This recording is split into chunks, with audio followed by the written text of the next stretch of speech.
오늘의 첫 번째 이야기입니다.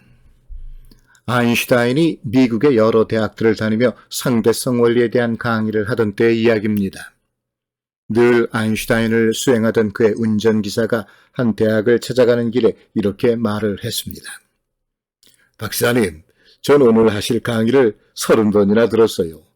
하도 들어 다 외워버렸죠. 이제 그 강의는 저도 할 수 있을 것 같습니다. 그러자 아인슈타인은 놀랄만한 제안을 했습니다. 이번에 가는 대학은 나를 잘 몰라. 그곳에 도착하면 내가 자네 모자를 쓰고 있겠네. 자네가 나라고 소개하고 내 대신 강연을 해보라고. 운전기사는 처음에는 농담인 줄 알았죠. 하지만 아인슈타인의 말이 진심이라는 걸 알고 걱정도 됐지만 은근히 기대감에 부풀었습니다. 사실 그는 토시 하나 틀리지 않게 아인슈타인의 강의를 흉내낼 자신이 있었으니까요. 마침내 강연이 시작되었고 그는 한 번의 실수도 없이 아인슈타인의 강연을 끝낼 수 있었습니다. 그런데 문제가 생겼습니다. 그 대학의 교수 하나가 마무리 인사를 하는 그에게 매우 난해한 질문을 던진 것입니다. 그 교수의 의도는 지식을 구하는 것이라기보다는 곤란한 질문을 통해 이 위대한 과학자를 당황하게 만들고 싶었던 것이었어요. 운전기사는 재빨리 머리를 굴렸죠. 그리고 이렇게 말했습니다. 그 질문에 대한 대답은 너무도 단순해서 아마 제 운전기사도 쉽사리 설명할 수 있을 겁니다. 잠시 그를 이 자리에 불러보겠습니다. 운전기사의 모자를 쓴 아인슈타인은 단상에 올라 교수의 질문에 답을 했습니다. 강연장에 모인 모든 사람들은 운전기사의 뛰어난 설명에 경악하지 않을 수 없었습니다.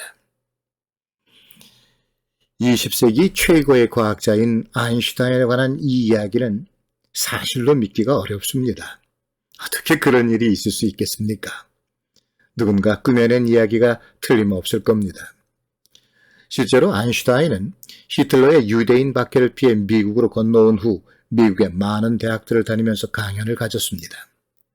나중에 프린스턴 대학에서 그를 교수로 초빙할 때 대학 측은 이 위대한 천재를 모셔오기 위해 백지 수표를 건넸죠. 하지만 아인슈타인은 그 수표에 자신이 독일 대학에서 받던 급여를 써냈다고 합니다.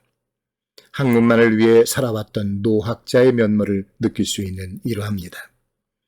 이후 2차 세계대전이 끝나고 이스라엘이 건국되었을 때 2000년 만에 자신의 나라를 되찾은 유대인들은 아인슈타인을 이스라엘의 초대 대통령으로 옹립하려 했습니다.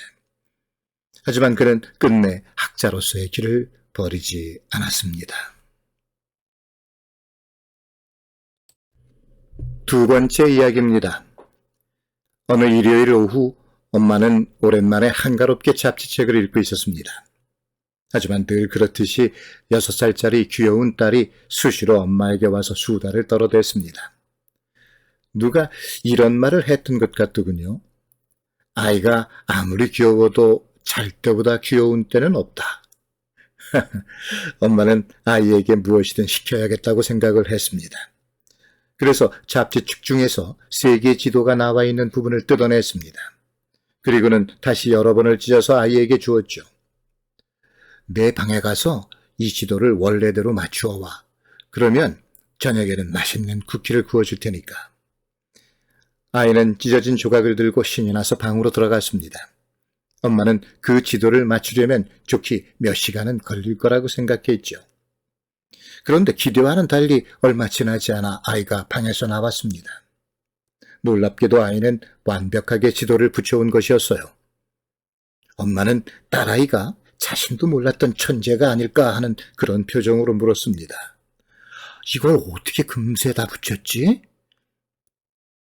아이가 대답했습니다. 지도 뒤에 어떤 할아버지 사진이 있었어요. 그걸로 맞추니까 금방 되던데요, 엄마? 이 세상에서 우리가 경험하는 모든 것에는 언제나 또 다른 면이 있다는 것을 깜빡 잊었습니다. 어려움에 마주치면 다른 면을 찾아봐야겠어요. 문제를 해결할 쉬운 방법이 있다는 것은 놀라운 기쁨이니까 말입니다.